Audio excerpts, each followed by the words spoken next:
అందశ్రీ భుజం మీద తుపాకీ పెట్టి మన వైపు గురి పెడుతున్నాడు రేవంత్ రెడ్డి. తాను అనలేక అందశ్రీతో అనిపిస్తున్నాడు.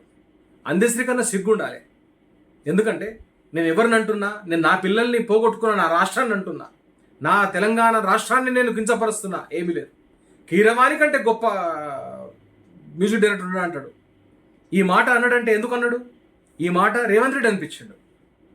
రేవంత్ రెడ్డి అనలేక అందశ్రీతో అనిపించాడు.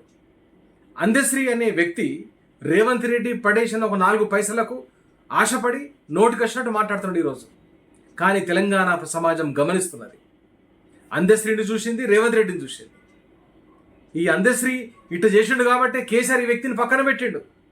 ఇటువంటి వ్యక్తి కాబట్టి కేసీఆర్ తన దరిదాపులకు రానివ్వలేదు. ఇప్పుడు అర్థమవుతోంది అందశ్రీని కేసీఆర్ ఎందుకు పక్కన పెట్టిండో అని. అది నిజమే అనిపిస్తోంది. ఇటువంటి వ్యక్తి తెలంగాణ సమాజానికి దూరం ఉండాలి.